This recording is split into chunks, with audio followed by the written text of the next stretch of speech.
दो alpha male के बीच में एक तरह से मुलाकात का ये दौर है। ईगो की क्लैशेस होगी, इस पर दुनिया की निगाहें हैं। दो ताकतवर मुल्क बैठ रहे हैं और हाँ, आउटकम क्या होगा इसकी संभावना पर बहुत कुछ नहीं है, लेकिन पाकिस्तान की कोई औकात नहीं है कि वो सीज़फायर करवा दे या कोई भी हेल्प कर सके। क्रिप्टो में हेल्प करेंगे, वो पैसा डंप होगा, थोड़ा सा फ़ायदा उसका पाकिस्तान को होगा, वो सब किया, लेकिन पाकिस्तान की इतनी ना हैसियत है और ना कोई दुनिया तवज्जो दे रही है। चाइना के अंदर ये पावर है कि वो ईरान को कन्विंस कर सकता है। ये इंपॉर्टेंट इसलिए है कि शायद वहाँ से कोई राह निकले। ताइवान की चिंता आपको क्या लगता है वाजिब है? ये उस आईफोन की तरह हो गया है तृप्ति कि जो बना चाइना में है, लेकिन जिसका पासवर्ड इस समय अमेरिका के पास में है। प्रेशर इस समय चाइना के ऊपर नहीं है, प्रेशर अमेरिका के ऊपर है। ट्रंप ने भरोसा तोड़ा है, भारत ने भरोसा नहीं तोड़ा। ऑयल इकोनॉमी से निकलकर ये दुनिया एआई या चिप इकोनॉमी की ओर जा रही है। पैसे की खातिर कुछ भी कर सकते हैं, ये आईएसआई ने दिखाया है। भारत के अगर हम परिप्रेक्ष्य में देखें तो भारत के लिए इसके क्या मायने निकलते? नमस्कार, पांचजन्य में आप सभी का बहुत बहुत स्वागत है। एक तरफ अमेरिका और चीन के बीच ऐतिहासिक मुलाकात, दूसरी तरफ ताइवान की बढ़ती बेचैनी, तीसरी तरफ अगर हम बात करें ईरान और इजराइल युद्ध के बीच में एक अलग ही वैश्विक भूमिकाएं बनती हुई नजर आ रही हैं। वहीं पाकिस्तान की दोहरी भूमिका सामने निकल कर आ रही है। क्या ये विश्व एक नए कोल्ड वॉर की ओर जा रहा है? ये तमाम तस्वीर क्या बताती है? और ब्रिक्स को लेकर चीन की रणनीतिक चुप्पी क्या कहती है? और इन सब के बीच में भारत कहाँ खड़ा है? भारत की रणनीति क्या है? इन सब पर चर्चा करने के लिए आज हमारे साथ हैं अंतर्राष्ट्रीय विषय के जानकार और वरिष्ठ पत्रकार अनुराग पुनेठा जी। अनुराग जी, आपका बहुत बहुत स्वागत है। धन्यवाद। एक तरफ तो अभी हम सोच रहे थे कि डोनाल्ड ट्रंप सीज फायर कर रहे हैं, नहीं कर रहे हैं, ईरान का युद्ध चल रहा है, क्या होगा क्या नहीं होगा। अचानक से चीन के साथ मुलाकात होना, वो चीन जो ईरान को समर्थन भी देता है। इस मुलाकात को लेकर क्या आपको क्या लगता है? क्या ये सिर्फ एक डिप्लोमेटिक इवेंट है या वाकई में एक नए वैश्विक, हम ये कह सकते हैं, संतुलन की ओर या नए कोल्ड वॉर की तरफ या नए शक्ति संतुलन की ओर दुनिया बढ़ रही है? इसमें तो कोई दो राय नहीं कि दो बड़े ताकतवर मुल्क मिल रहे हैं और बहुत इंपॉर्टेंट भी है। हाँ। दरअसल दो अल्फा मेल के बीच में एक तरह से मुलाकात का ये दौर है। ईगो की क्लैशेस होगी। ट्रंप दरअसल कुछ भी कहकर पीछे हटने में माहिर हैं, मतलब वो इम्प्रोवाइजेशनल डिप्लोमेसी करते हैं।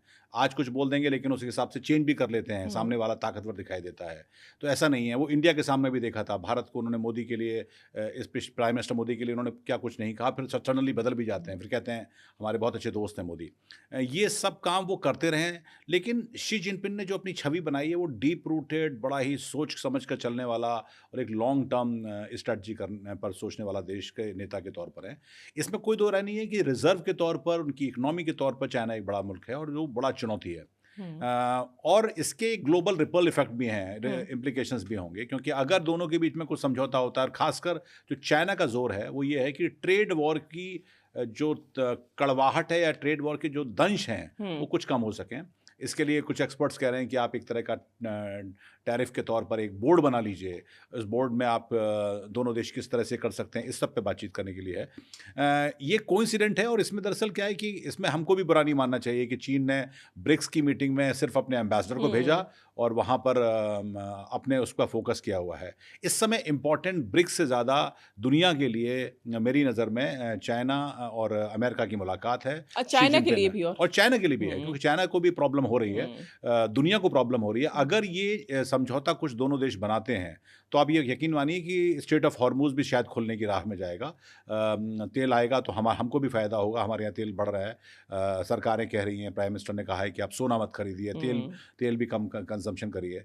तो इस पर दुनिया की निगाहें हैं। दो ताकतवर मुल्क बैठ रहे हैं और हाँ, आउटकम क्या होगा इसकी संभावना पर बहुत कुछ नहीं है, लेकिन देखिए ट्रंप कैसे बिहेव करते हैं, ट्रंप कितना निकलवा पाते हैं या चाइना से, और चाइना कितना कन्विंस कर पाता है। कई मुद्दे हैं। देखिए, इस समय जो दुनिया में हालात चल रहे हैं, अमेरिका की वजह से ये कह सकते हैं, जो ईरान और अमेरिका के बीच में युद्ध चल रहा है, संघर्ष चल रहा है, इजराइल, अमेरिका, ईरान का, ये सबकी नज़र थी कि शायद सीज फायर हो जाएगा। ये भी सब जानते हैं कि चाइना किस तरह से ईरान को सपोर्ट करता है। और ये भी पता है कि पाकिस्तान की जो भूमिका भी खुलकर सामने आई है कि वो दोहरी भूमिका, जिससे ट्रंप को जो है जोर का झटका लगा है। इन सब के बीच में वहाँ जाना, क्या आपको लगता है कि कहीं ना कहीं ये जो एक पीस टॉक हो रही थी, जो सीज फायर था, उस पर असर भी हो सकता है, जिस पे दुनिया की निगाहें, क्योंकि उससे सीधे सीधे पूरे तेल का व्यापार जो है वो रुका हुआ है? मेरी नज़र में चाइना पाकिस्तान की कोई औकात नहीं है कि वो सीज़ फायर करवा दे या कोई भी हेल्प कर सके। वो ट्रंप की अपनी कुछ एक बहुत ही शॉर्ट साइटेडनेस है। उनके अपने क्रिप्टो करेंसी, अपने फैमिली को क्रिप्टो करेंसी में जनरल मुनीर की अपनी कुछ मिली भगत है, जो पिछले 1 साल से हम देख रहे हैं कि वो किस तरह से कुछ क्रिप्टो में हेल्प करेंगे, वो पैसा डंप होगा, थोड़ा सा फ़ायदा उसका पाकिस्तान को होगा, वो सब किया। लेकिन पाकिस्तान की इतनी ना हैसियत है और ना कोई दुनिया तवज्जो दे रही है। तो ये तो मुझे कुछ उसमें दिखाएं। लेकिन चाइना के अंदर ये पावर है कि वो ईरान को कन्विंस कर सकता है, क्योंकि ईरान में बहुत बड़ा इन्वेस्टमेंट चाइना का है, और ये बहुत समय से है। तो लिहाजा अगर दोनों देशों के बीच में समझौता होता है तो जो स्ट्रेट ऑफ हॉर्मुज़ में जो एक तरह का डेडलॉक आता है कि कभी अमेरिका कहता है कि आपको ये शर्तें माननी पड़ेंगी, कोई भी सॉवरन कंट्री नहीं मानेगा कि अगर आप इस तरह से हमको आकर बताओगे। तो हो सकता है कि अगर चाइना का कन्विंस हो जाए और अमेरिका ये दोनों एक दूसरे को कन्विंस कर लें तो एक रास्ता निकल सकता है। तो मुझे इसमें लगता है कि ये इम्पोर्टेंट इसलिए है कि शायद वहाँ से कोई राह निकले। ये ट्रंप का ये कहना कि शी जिनपिंग को कि आपका दोस्त होना सम्मान की बात है। शी जिनपिंग जो है, जिस तरह का ट्रंप का रवैया है, वो मुझे लगता है वो बोल भी नहीं पा रहे होंगे कि मैं तय कैसे करूं कि मैं क्या बोलूं, क्योंकि कल को ट्रंप क्या बोल दे कोई भरोसा नहीं है। आपको याद होगा कि उन्होंने एक बार मीटिंग में अपने को 10 में से 12 नंबर दे दिए थे जब तो ट्रंप तो कुछ भी कह सकते हैं। हो सकता है कि बहुत अच्छा निकले तो वो एकदम तारीफ कर दें। आपको याद होगा कि अलास्का में वो पुतिन से मिले थे तो उन्होंने बहुत कहा था कि अब देखिए मैं तो बहुत जल्दी इसको सुलझा दूंगा। वो ये दावा तो खुद करते रहते हैं। हाँ। तो लेकिन वो कल को क्या कर देंगे, वो इम्प्रोवाइजेशन, कल को उनका दिमाग क्या चलेगा, हाँ। इसके बारे में कुछ कोई नहीं कह सकता। लेकिन ये देखना होगा कि वो एक बड़ा संदेश लेकर तो जा रहे हैं। एलन मस्क को लेकर गए हैं, नेविया के चेयरमैन को, मतलब उनके मालिक को लेकर गए हैं, कई बड़ी कंपनीज के टिम कुक वहाँ पर हैं। तो ये सब लोग वहाँ जाकर बता रहे हैं कि देखो ये हम तुम्हारे साथ लेकर आए हैं। क्या कुछ दोनों के बीच में होगा। कुछ लोग जोक भी मार रहे हैं कि ये बड़ी टैको मीटिंग है। टैको मतलब Trump always chickens out. Trump बोल के कुछ जाते हैं, वहाँ पर कुछ बदल देते हैं। शी जिनपिंग के लिए जिटलर बोला जा रहा है कि वो तो, क्योंकि एक बात मान के रखिए कि ट्रंप अगर वहाँ पर कुछ निकलवा पाते हैं चाइना से तो इसका फ़ायदा अमेरिकी ऑडियंस भी है, अमेरिकी जनता भी है। जैसे एक जोक चलता है कि ट्रंप ने टैरिफ लगाया, वो दरअसल वो कर है, वो टैक्स है ये जो कि अमेरिकी जनता पर लगाया जाता है चीन को डराने के लिए। लेकिन चीन उससे अफेक्ट नहीं हो रहा है। लेकिन अमेरिकन सोचते हैं कि चीन को बुरा लगना चाहिए। चीन को बुरा लग नहीं रहा है। चीन तो एक तरह से डिटूर ले लेता है, घुमा के भेज दे रहा है सामान को। वो कहता है वियतनाम से चला जाता है सामान। तो ये सारी चीज़ें हो रही हैं जिसको आप उनको भी पता है कि अब बहुत ज़्यादा समय नहीं है उनके पास में। उनको भी अपनी पार्टी के हिसाब से सोचना पड़ेगा। तो एक डेमोक्रेटिक कंट्री है और एक अपना टोटलिटरियन कंट्री है जहाँ पर चुनाव तो होनी नहीं है। तो देखिए क्या निकल के आता है। लेकिन दोनों पावरफुल मुल्क हैं और इस समय पूरी दुनिया की निगाहें उन पर है। लेकिन इसमें सबसे ज़्यादा टेंशन अगर कहीं है तो तनाव जो दिखाई दे रहा है वो ताइवान की चिंता, आपको क्या लगता है वाजिब है? ताइवान की चिंता इसलिए वाजिब है क्योंकि इस समय दोनों देश फंसे हुए हैं। जैसे कुछ भी हो जाए, शायद पिछले साल जब 125 बिलियन डॉलर के कुछ जहाज बेचे थे अमेरिका ने ताइवान को, तो चीन उससे अनकंफर्टेबल हुआ था। चीन को प्रॉब्लम हुई थी और चीन ने उस समय स्टेटमेंट दिए थे। इस बार तो ये ट्रंप लेकर गए हैं, लॉकहीड मार्टिन की डील को लेकर गए हैं कि आप हमसे खरीदिए, चाइना को बेचने के लिए गए हैं। हो सकता है कि ये डील हो जाए, चाइना मान जाए कि हम लॉकहीड मार्टिन के जहाज़ खरीदते हैं। लेकिन वो डेफिनेट है कि कोई भी देश अगर अपने किसी भी चीज़ पर राज़ी हो जाएंगे, सेमीकंडक्टर पर राज़ी हो जाएं, एआई पर राज़ी हो जाएं, उस बोर्ड को बनाने को लेकर राज़ी हो जाएं, लेकिन चाइना डेफिनेटली आर्म ट्विस्ट करना चाहेगा ताइवान के मुद्दे पर। दूसरी तरफ ये जो बोल रहे हैं ना शी जिनपिंग ने ये कहा है कि हमें प्रतिद्वंदी नहीं बल्कि साझेदार बनना चाहिए, जबकि पूरी दुनिया में सब जानते हैं कि एक कंपटीशन अगर कहीं है तो वो चाइना और अमेरिका के बीच में है, बाकी सब तो उसके आसपास ही खेल पाते हैं। ये बातें जो की जा रही हैं, ये कहने की बात है या वाकई में मानने की बात है? चाहे आप चाइना को देखिए और ट्रंप वाले अमेरिका को देखिए। देखिए, डिप्लोमेसी में कहा जाता है कि सेमेंटिक सॉफिस्ट्री है, शब्दों का चातुर्य है, शब्दों के हिसाब से खेलने को है कि हम तो रियल में फ्रेंड बनना चाहते हैं। और अभी 4 दिन पहले खबर आई थी कि कैलिफोर्निया की पूर्व मेयर चाइना के लिए जासूसी करती थी। बहुत सी ऐसी किताबें हैं और बहुत सी ऐसी स्टोरीज हैं कि 60 के दशक से चाइनीज़ इंटेलिजेंट लोग, चाइनीज़ जो इंजीनियर्स थे, वो भेजे ही अमेरिका इसलिए जाते थे कि पढ़िए और वहाँ से पढ़कर या चुराकर आप टेक्नोलॉजी लाइए और हमारे देश में वापस आइए, तो उनकी पॉलिसी है। लेकिन अब देखना ये होगा कि उस डिस्ट्रस्ट के बीच में, उस ट्रस्ट डेफिसिट के बीच में दोनों देश इस समय फौरी तौर पर क्या बात करते हैं। फौरी तौर पर बातचीत है कि टैरिफ वॉर खत्म हो। फौरी तौर पर यह भी ज़रूरी है कि जो वन साइडेड पॉलिसी है कि चाइना एक्सपोर्ट तो करता है, इंपोर्ट पे वो दुनिया के देशों के लिए नहीं आने देता। भारत से उसका ट्रेड डेफिसिट है, हम हमको माल बहुत भेजता है लेकिन माल मंगाता कम है। सेम अमेरिका को भी प्रॉब्लम ये है। तो ये ऐसी स्थिति है, ये उस आईफोन की तरह हो गया है तृप्ति, कि जो बना चाइना में है लेकिन जिसका पासवर्ड इस समय अमेरिका के पास में है। बिल्कुल सही तो है, लग तो ऐसा ही रहा है ये कि दोनों देशों के बीच में स्थिति हाँ, है। क्योंकि हम ताइवान की जब बात कर रहे थे, एक ताइवान की चिंता वाजिब है, लेकिन ऐसे में अगर हम भारत की बात करें, जो भारत के बिजनेस डील्स जो हैं ताइवान से भी रहती हैं, हम एआई की भी अगर हम बात करें या सेमीकंडक्टर की बात करें, ये जो सिनेरियो अमेरिका और चाइना के बीच में बन रहा है, भारत की इस पर बहुत पैनी नज़र है। भारत के अगर हम परिप्रेक्ष्य में देखें तो भारत के लिए इसके क्या मायने निकलते हैं? देखिए, भारत के लिए सबसे बड़े मायने इस समय यह है कि चीन और ताइवान के रिश्तों में थोड़ी सी मधुरता आ सकती है। थोड़ी, या मधुरता तो नहीं कहूँगा मैं, थोड़ी कड़वाहट कम हो सकती है। हो सकता है कि अमेरिका अगले कुछ सालों तक ताइवान को उस लेवल पर पुचकारे ना जो कि चाइना को अनकंफर्टेबल करता है।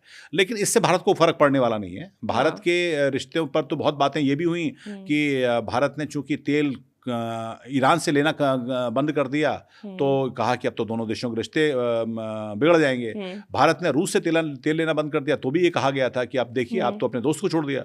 ये दुनिया के हर देश समझते हैं कि दरअसल जिस समय मजबूरी ऐसी है, जिस समय आप फंस गए ऐसे, तो आपको उस समय उस हिसाब से बिहेव करना चाहिए। अभी चाइना एक एश्योरेंस जरूर लेना चाहेगा, लेकिन अमेरिका उस लेवल पर जाकर एश्योरेंस नहीं देने वाला कि वो एक तरह से ताइवान को हैंडओवर कर दे चाइना को। ये थोड़ी सी गिव एंड टेक डील है कि वो टैरिफ को लेकर हम मान जाते हैं, सेमीकंडक्टर को लेकर कुछ बातें कर लेते हैं, इस क्रिटिकल मिनरल को लेकर हम कुछ बातें कर लेते हैं, और चलिए देखते हैं, थोड़ा सा स्ट्रेट ऑफ हॉर्मुज को खोलिए, आप ईरान को समझाइए और हम टैरिफ के कुछ दरों को कम करते हैं। क्योंकि प्रेशर इस समय चाइना के ऊपर नहीं है, प्रेशर अमेरिका के ऊपर है। जैसे जैसे ईरान की वॉर खिंच रही है, ट्रंप की पॉपुलैरिटी गिर रही है, अमेरिका के सर्वेस कह रहे हैं कि ट्रंप की पॉपुलैरिटी गिर रही है, उसके खुद सपोर्टर मान रहे हैं कि वो इकोनॉमी को, इन्फ्लेशन को, इस वॉर को हैंडल नहीं कर पा रहे हैं। तो इस समय प्रेशर ट्रंप पे है। ट्रंप उसको किस तरह से ले जाना चाहेंगे ये अपने आप में देखिए। क्योंकि ताइवान के मामले में अक्सर हम ये देखते हैं ना कि अमेरिका या तो ये कहे कि हम इंडिपेंडेंस को सपोर्ट नहीं करते, ये तो नहीं बोलेगा कि अपोज करते हैं। हम हमेशा देखते रहते हैं कि जो है वहाँ पर प्लेन घूम रहे हैं चाइना के, अब अमेरिका कुछ करेगा। ताइवान के जब संदर्भ में हम देखते हैं तो अमेरिका को हम ताइवान की तरफ देखते हैं। अब जब ये अमेरिका और चाइना मिल रहे हैं तो ऐसे में अगर कल को जो कि आशंकाएं जताई जाती हैं कि अगला युद्ध चाइना और ताइवान के बीच में हो सकता है, तो ऐसे में अमेरिका की क्या भूमिका हो सकती है? देखिए, अमेरिका ताइवान का जाना किसी भी लिहाज से, अमेरिका में, एशिया में अमेरिका का प्रभाव गिरा है। एशिया में अमेरिका धीमे धीमे कमजोर हो रहा है, दिन ब दिन कमजोर हो रहा है। ईरान की लड़ाई के बाद और कमजोर हुआ है। अब सबसे बड़ा कमजोरी आप में ये देखिए अमेरिका की, कि अमेरिका पे इस समय कोई ट्रस्ट नहीं करता। इंडियंस ट्रस्ट नहीं करते, हम लोग ट्रस्ट नहीं करते। हमारे लिए मजबूरी है कि डॉलर है, अमेरिकन ड्रीम है, हमारे हज़ारों लाखों इंडियंस वहाँ पे काम करते हैं। रुपए के वैल्यूएशन के चलते डॉलर बहुत कीमती चीज़ है। ये इसके चलते लोग मानते हैं, अदरवाइज ट्रंप को इस समय कोई पसंद नहीं कर रहा है। तो अमेरिका का जो हेजमनी थी एशिया को लेकर वो कम हुई है। अगर अमेरिका ये बात जानता है भली बाती के तौर पर कि अगर उसने किसी भी लिहाज में अगर ताइवान को जाने दिया तो एशिया का एक बड़ा पिवट वो खो देगा, जहां पर चाइना बिल्कुल नज़दीक है। आप सोचिए कि बोल चाइना एक तरह से अमेरिका चाइना के ठीक नाक के नीचे बैठा हुआ है। अमेरिकन जहाज़ वहाँ पर हैं, F-16 से लेकर अमेरिकन वहाँ पर फ्लीट हैं, तो इसको लेकर जाने नहीं देगा। हाँ, थोड़ी सी कड़वाहट को कम करने की कोशिश होगी। ये जो डील होने वाली है, जिसके लिए कहा जाता है 9 लाख करोड़ की डील हो सकती है चाइना और अमेरिका के बीच में, इस डील के क्या मायने देखे जाएंगे अमेरिका और चाइना के बीच? टैरिफ कम होने की बात हो रही है कि टैरिफ वॉर कम होने के बाद में एक तरह का हम टैक्सेशन को लेकर बात कर लें। इसको लेकर बात है कि हम टैरिफ वॉर की जगह हम टैरिफ कॉम्प्लायंसेस को लेकर बात करें। ये दोनों देशों के बीच में बहुत से इंडिपेंडेंट थिंकर्स ने कहा है कि उस लेवल पर 100%, 50% टैक्सेशन जो था उसका भार भी दरअसल अमेरिकी जनता को उठाना पड़ रहा है। लेकिन चूंकि चाइना का माल एकदम से रुका हुआ है, जो ग्लोबल सप्लाई चेन है वो रुकी है। चाइना ये भी चाहेगा कि अमेरिका ने एक धमकी और दी थी कि जो बड़ी कंपनीज चाइना में मैन्युफैक्चरिंग कर रही थी, जिसमें एप्पल भी है, जिसमें बाकी और बड़ी कंपनीज हैं, वो मूव आउट कर रही थी। उस दौरान वो वियतनाम मूव कर गई, कुछ इंडिया भी आई हैं। चाइना ये अपोज करेगा कि आप उनको मत ले जाइए, आप यहीं रहने दीजिए और एक तरह से पहले का ग्लोबल ऑर्डर आ जाए। पहले का ग्लोबल ऑर्डर इस समय दुनिया की ज़रूरत भी है, क्योंकि एनर्जी की डिपेंडेंसी भारत जैसे देशों के ऊपर बहुत ज़्यादा है, हमारी कंजम्पशन बहुत ज़्यादा है और स्टेट ऑफ हॉर्मुज़ के बंद हो जाने के चलते बहुत लंबा चक्कर लेना पड़ता है, कॉस्ट बढ़ रही है, समय लग रहा है।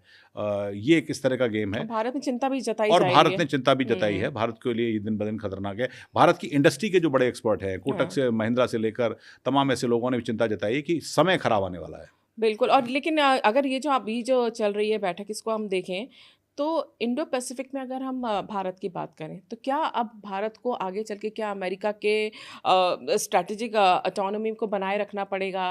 अमेरिका को लेके भारत का रुख क्या होगा, जिस तरह से चीन से नज़दीकियां अमेरिका की बढ़ रही हैं और जिस तरह से ट्रंप के तेवर रहे हैं?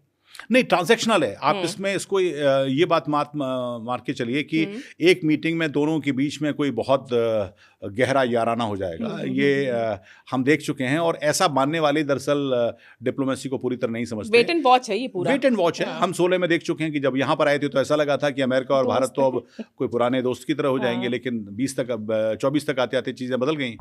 ये ट्रांजैक्शन है, हमको फ़ायदा होगा तो करेंगे। जयशंकर कह चुके हैं कि मैं वहाँ से सामान खरीदूंगा जहाँ से मेरे देश का फ़ायदा होगा। मैं आज आपसे दोस्ती करना चाह रहा हूँ, लेकिन आपसे कम दोस्ती करना चाह रहा हूँ, लेकिन मैं दोस्त, इसका मतलब ये नहीं कि मैं आपसे दुश्मनी करना चाह रहा हूँ। तो ये सब बातें हो चुकी हैं। तो ऐसा नहीं है। इंडो पैसिफिक में चाइना का दबाव बढ़ रहा है लगातार।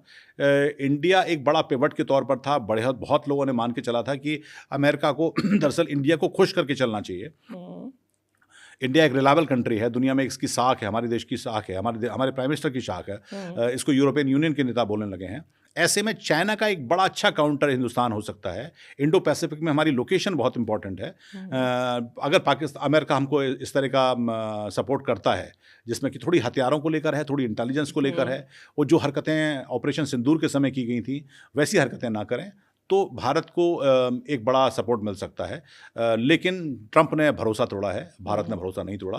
तो भरोसा अगर जनरेट कर पाया तो अमेरिका है, वरना अमेरिका दिन ब दिन एशिया में कमज़ोर हो रहा है। जब से ट्रंप दोबारा आए हैं तब से ये भरोसे का जो पूरा खेल है अमेरिका का, उनकी वजह से, उनके बदलते बयानों की वजह से, उनके रुख की वजह से और जो स्टेटमेंट देते हैं उसकी वजह से काफ़ी क्रेडिबिलिटी तो कम हुई है। लेकिन क्योंकि आप बात कर रहे हैं कि आने वाले समय में तो सेमीकंडक्टर, क्योंकि अभी जिनको लेकर गए हैं, आप ये देखिए ना, इलॉन मस्क साथ में गए हैं, एनवीडिया के वो गए हैं जितने भी बड़े बड़े उनके बिजनेस टाइकून्स हैं वो साथ में गए। तो सेमीकंडक्टर की अगर हम बात करें, वॉर और या एआई कंपटीशन, आने वाले समय का जो असली युद्ध है वो क्या होगा? क्योंकि ऑयल की हालत तो हमने देख ली है, कहा यही जा रहा है कि सेमीकंडक्टर वॉर या एआई कंपटीशन ही रहेगा। देखिए, दुनिया में अब लोग ये बात मान के चल रहे हैं कि सेमीकंडक्टर और ऑयल पर चर्चा फौरी तौर पर तो ठीक है, लेकिन लॉन्ग टर्म नहीं है।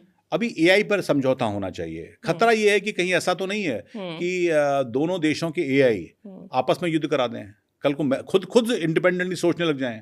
ये खतरा एंथ्रोपिक ने जता दिया है। ये खतरा चाइना के डीप फेक से लेकर बहुत सी और जो नए कंपनीज हैं उन्होंने जताया है। तो अब खतरा ये है कि अमेरिका और चाइना, खासकर इन दो देशों को एक एआई को लेकर एक पॉलिसी बनानी चाहिए, समझौता करना चाहिए कि in case of emergency AI independently सोचने लग गया और उसने कुछ ऐसा कांड कर दिया जिसमें कि दोनों देश आमने सामने खड़े हो जाएं, तो उस दिशा में उसमें ह्यूमन कंट्रोल ना रहे। ऐसी स्थिति को रोकने के लिए हमारे पास एक कोई स्ट्रॉन्ग मैकेनिज्म है कि नहीं है? अभी आप देखिए, दोनों दुनिया के हर देश के एआई एक दूसरे के विरुद्ध काम कर रहे हैं। एआई, अमेरिका की ज़्यादातर कंपनियां जो एआई कंपनियां वो अमेरिका की हैं। चाइना ने उसका काउंटर करने की कोशिश करी है, लेकिन एक दूसरे को नहीं बता रहे हैं। ये कोशिश कर रहे हैं कि हम ज़्यादा से ज़्यादा मार्केट को शेयर करें। लेकिन ये बात मान के चलनी पड़ेगी कि अब ये डर सताने लगा है लोगों को कि एआई ने अगर अपने हिसाब से सोचना शुरू कर दिया तो फिर क्या होगा। दूसरा बड़ा जो एक इम्पॉर्टेंट इशू है वो सेमीकंडक्टर से ज़्यादा है, वो है क्रिटिकल मिनरल। चाइना के पास दुनिया का लगभग 80% माना जाता है। तो उस पर बातचीत हो जाए कि हम आने वाले समय में अगर क्रिटिकल मिनरल पर अगर कुछ बात हुई तो उसमें चाइना का रोल एक बड़ा होगा। चाइना हो सकता है उसको एक तरह से बार्गेन चिप के तौर पर इस्तेमाल करे। तो ये एक बड़ा इशू है। ऑयल नो डाउट फौरी तौर पे ज़रूरत है, और वो ईरान की वॉर ने एक थोड़ा-सा खेल को बिगाड़ा है। पर दुनिया के जो बड़े-बड़े एक्सपर्ट हैं वो ये मान के चलते हैं कि 2 चीज़ों पे अमेरिका और चाइना को सोचना पड़ेगा, वो है एआई को लेकर एक समझौता हो और क्रिटिकल मिनरल की बात तो हो। क्या ये कहा जा सकता है कि आने वाले समय में जो ऑयल क्राइसिस हम अभी देख रहे हैं, उसके बाद ऑयल इकोनॉमी से निकलकर ये दुनिया एआई या चिप इकोनॉमी की ओर जा रही है? देखिए, इसको चिप इकोनॉमी तो नहीं कहते हैं, लेकिन इसमें तो सोचने लगे हैं कि अब ऑयल इकोनॉमी यानी कि फॉसिल फ्यूल के बजाय अब आप रिन्यूएबल एनर्जी पे जाएंगे। दुनिया के देशों में चाइना बहुत बिल्कुल, आगे है, हाँ। इंडिया उसमें बहुत अच्छा काम कर रहा है, तो हम रिन्यूएबल एनर्जी की तरफ जाने की दिशा में तो हैं। वो ऑयल तो खत्म होना है, वो आज खत्म हो, 20 साल बाद खत्म हो, 30 साल बाद खत्म हो, तो उस दिशा में तो जा रहे हैं। हाँ, इस समय एनर्जी की ज़रूरत के तौर पर ऑयल भी एक बड़ा ही सस्ता और बहुत ही एक्सेप्टेबल सोर्स है। हाँ। तो अभी ज़रूरत ज़रूर है, लेकिन दुनिया सोचने लगी है और आने वाले समय में डेफिनेटली है कि उधर जाएगी दुनिया। तो अगर हम आने वाले समय की बात करें, बल्कि आज के समय की बात करें, तो आपको क्या लगता है क्या है फ्लैश पॉइंट? ताइवान, पश्चिम एशिया या फिर साउथ चाइना सी?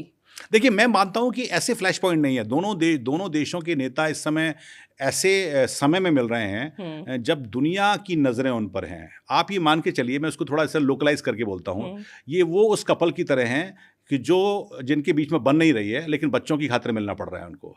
और दोनों के बच्चे यानी कि चाइना के भी हैं, अमेरिका के भी हैं और हाँ। दुनिया के हैं। तो ये उस कपल की तरह हैं जिनके ईगोज़ बहुत ज़्यादा स्ट्रॉन्ग हैं, जिनके पास बहुत कुछ स्टेक अपने पास है, अपने-अपने लॉजिक हैं, अपनी-अपनी दलीलें हैं। चाइना की अपनी दलीलें हैं, अमेरिका की अपनी दलीलें हैं, लेकिन बच्चों की खातिर उनको मिलना पड़ रहा है, और ये दबाव वो भी जानते हैं और ये दबाव बच्चों का भी है। अगर हम आज के पूरे सिनेरियो को देखें, अनुराग, जिस तरह से चीज़ें बदल रही हैं, पिछले कुछ सालों में हमने बहुत तेज़ी से चीज़ों को बदलते हुए देखा, और साल 2026 अपने आप में बहुत कुछ दिखा रहा है। अभी तो आधा साल भी नहीं बीता है। तो अगर इतिहास में जब 2026 को याद किया जाएगा, तो आपको लगता है कि एक नई वैश्विक व्यवस्था के युग की तरह इसको देखा जा सकता है? ट्रंप तो ये मान के चल रहे हैं कि वो एक स्टेटस को तोड़ना चाहते हैं, वो नेटो को तोड़ना चाहते हैं, वो रशिया से दोस्ती करना चाहते हैं। वो ये कहते हैं कि जी अभी ये 70-75 साल चला लिया हमने, यूरोप के वेस्टर्न यूरोप को हमने सपोर्ट कर लिया, हमने अपनी आर्मी वहाँ रखी, बेसिस दिए आपको, लेकिन उसका खर्चा कौन उठाएगा? ट्रंप एक प्योर बनिया की तरह काम कर रहे हैं कि मुझे पैसा चाहिए, किसी भी तरह से पैसा आए। आप उनके पैसे की भूख को देखिए कि वो क्रिप्टो करेंसी में ऐसे मुनीर से हाथ मिला लेते हैं। बिल्कुल। वो नेटो के देशों से पैसा लेने को राजी हो गए हैं। वो कोरिया से कह रहे हैं कि आप हमको पैसा दीजिए, हम अगर आपके पास साउथ कोरिया में अगर आपको पास बेसिस चाहिए, अगर आपको नॉर्थ कोरिया से अगर आपको प्रोटेक्शन चाहिए, तो वील चार्ज यू मनी। वो दुनिया के उन देशों से पैसा चार्ज करने की कोशिश कर रहे हैं जिनके कि सहयोगी की तरह वो काम करते रहे हैं जहाँ जो basically। आपके दोस्त थे, जो आप वो नेटो को तोड़ने की बात भी कहीं ना कहीं संकेत देते हैं। इसको लेकर एक यूरोपियन यूनियन में तो बहुत एक तरह का सहन के असंतोष भी है। तो ये स्थिति ऐसी हो गई है कि जो पूरी दुनिया के स्टेटस को तोड़ेंगे। इस स्टेटस को के तोड़ने में, इस पूरी मजबूत दीवार को तोड़ने में दुनिया उथल पुथल होगी। दुनिया में उथल पुथल होगी। भारत जैसे देशों के सामने समस्या ये होगी कि वो इधर जाएं कि इधर जाएं। इस समय भारत की सरकार ने बहुत अच्छा समय स्टैंड लिया हुआ है कि वो किसी से साथ में नहीं है, लेकिन वो अपने हिसाब से चल रहा है। वो आपका भी दोस्त है, आपका भी दोस्त है। वॉर की हम मना कर रहे हैं। रशिया यूक्रेन वॉर ख़त्म होने का नाम अभी तक नहीं लिया है, 4 साल से ज़्यादा हो चुके हैं। ईरान अमेरिकन वॉर के ज़्यादा गहरे होने की संभावना है, और ईरान तो चूंकि ज़्यादा पावरफुल देश है, और इसमें अमेरिका फंस चुका है। आप यकीन मानिए कि जब वो अफगानिस्तान में फंस गया था, तो ये तो ईरान तो बहुत पावरफुल देश है, और ऐसी जगह पे बैठा है जहां पर वो कभी भी गला दबा सकता है आपका। भौगोलिक परिस्थितियां उसके साथ में है। तो अमेरिका का फंसना है, और अमेरिका में ट्रंप को ये लग रहा है कि उन्होंने घुस तो गए हैं, लेकिन अब वहां से निकलना अमेरिका के लिए बहुत मुश्किल है। चलते चलते हम पाकिस्तान की बात ना करें, भारत के संदर्भ में अगर आप पाकिस्तान को देखें, तो एक तरह से चाइना ब्लॉक बन चुका है वो। ऐसे में जो अमेरिका के साथ दोस्ती के आप देख ही रहे हैं कितने उन्होंने तारीफें बटोर ली, हम तो मीडिएटर हैं। अब ये जो खबर आई है जिससे ट्रंप भी बौखलाए हैं कि ईरान को उन्होंने अपने एयरबेस दिया था। पाकिस्तान की भूमिका देखी जाए तो ये पूरे एशिया में अगर कोई ऐसा देश है जिसके ऊपर हमारे आसपास के देश भी भरोसा नहीं करते, उस पर एक बार ट्रंप का भरोसा करना। बहुत चतुर बिजनेसमैन है, लेकिन इस चतुर बिजनेसमैन को भी उन्होंने उनकी आंखों में धूल झोंक दिया। क्या आपको ऐसा लगता है? नहीं, मैं मानता हूं कि बहुत अच्छा हुआ। अमेरिका को धोखा मिलना ही चाहिए था। आप बड़े कूद के गए थे वहां पर, इतिहास देखते हुए भी। और इतिहास देखते हुए गए थे। यही ट्रंप थे जिन्होंने कहा था कि आपने तो हमसे इतने साल तक इतना पैसा ले लिया और आपने कुछ नहीं किया हमारे लिए, यानी कि अपने पहले टर्म में इसी को कहा था। अफगानिस्तान से निकलने की बात ट्रंप ने करी थी, बाद में बाइडेन ने जाके उसको पूरा किया। पाकिस्तान के दोगलेपन पे तो किताबें लिखी हुई हैं, इतिहास में दर्ज है। आप कितने भी पॉडकास्ट उठाकर हाँ, हाँ, पुराने उठा के देख बिल्कुल। लीजिए, वो मुजाहिदीनों को पैसा अलग देते हैं, लेकिन साथ में उधर उनके साथ में लड़ते रहे हैं। ऐसा ही का पुराना इतिहास रहा है। ऐसे में आपने दोबारा भरोसा क्यों किया? आपको शौक क्यों लगा? या तो आप ऐसे देश के खिलाफ के साथ में जाते जिस पर बड़ा ट्रस्ट होता, जिसकी एक साख होती, भारत जैसा देश होता, मैं कहता हूँ कोई और ऐसा देश होता। लेकिन आपको तो पता है कि उस देश के बारे में, वो एक रोग कंट्री है, वो एक ऐसा देश है जो पैसे की खातिर कुछ भी कर सकता है, और इस समय तो बहुत डेस्परेट है, इस समय तो उनके पास पैसा भी नहीं है। तो मुझे लगा ये ठीक हुआ है, ये अच्छा हुआ है कि कम से कम औकात पता चली क्रिप्टो अमेरिका के को। चक्कर में गए थे क्रिप्टो के ट्रम्प तो। चक्कर में गए, तो आप जाइए ऐसे देश का भरोसा करिए जो कि धोखा देने में माहिर है, जिसने दशकों तक धोखा दिया है अपने दोस्तों के साथ साथ।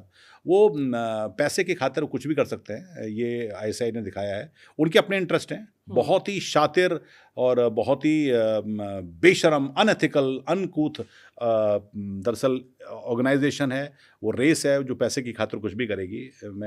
खासकर मैं पाकिस्तानी पंजाबी एलीट की बात करता हूँ, जो कि वो अपने डोमिनेंस को बचाने के लिए वो भारत का बंटवारा तक करा सकते हैं, और वो चाहें तो कुछ भी कर सकते हैं। बिल्कुल, दुनिया बदल रही है, गठबंधन बदल रहे हैं, और हम जिस तरह से देख रहे हैं शक्ति संतुलन भी धीरे धीरे बदलते जा रहे हैं। और अमेरिका और चाइना की ये मुलाकात, वो भी ऐसे समय में जब पूरी दुनिया ईरान और अमेरिका की तरफ देख रही है, और अमेरिका पहुंच जाता है उस चाइना में जिसका सपोर्ट ईरान को एक तरह से है। तो ये पूरी जो एक कह सकते हैं सर्कल सा बना हुआ है वैश्विक तौर पे, उस पर हमारी भी नज़र रहेगी। और अनुराग जी, आपने इतनी जानकारी दी, इतनी बारीकी से सब कुछ बताया, लेकिन हम आपको छोड़ेंगे नहीं, अगली बार आपको फिर बुलाएंगे जब ये पूरी बातचीत होने के नतीजे हमें सामने दिखने लगेंगे। उम्मीद करिए कि ये स्ट्रेट ऑफ हॉर्मुज खुल जाए, कुछ दोनों देशों के बीच में राजी हो जाएं, हमारे जो सिलेंडर के दाम बढ़ रहे हैं वो थोड़ा सा लोअर आ जाए, मिडिल क्लास पर इसका असर पड़ता है। ये कह सकते हैं कि इस पूरी मुलाकात से भारत की विन विन सिचुएशन ही है कि जो होगा कुछ तो निकलेगा। हाँ। उम्मीद अभी ये है कि कुछ ना कुछ तो निकलेगा, वो चाहे उम्मीद तक ना निकले, लेकिन थोड़ा बहुत उम्मीद से कम हो, लेकिन कुछ निकलने की उम्मीद तो हम कर रहे हैं कि शायद दोनों देश मान जाएंगे कि दोनों को फायदा नहीं है, और शायद एक सेंस ऑफ प्रॉपराइटी, सेंस ऑफ जिसे कह सकते हैं कि अपराइटनेस शायद संभवतः प्रिवेल करेगी। दोनों मानेंगे कि हाँ चलिए कुछ अपनी तरफ से मैं कम करता हूँ, और अपनी तरफ से आप भी कुछ कम करिए, और ऐसा होता है, तेल की आवाजाही शुरू होती है, तो भारत जैसे देशों को फायदा होगा। बहुत बहुत धन्यवाद अनुराग जी, आप यहाँ पे आए, सारी बातचीत की। तो इस मुलाकात से जुड़ी हुई और भी खबरें हम आपको लगातार दिखाते रहेंगे, चर्चा भी लगातार करते रहेंगे। फिलहाल अगर आपको ये वीडियो पसंद आया तो इसे लाइक करें, शेयर करें, उस चैनल को सब्सक्राइब जरूर करें। नमस्कार।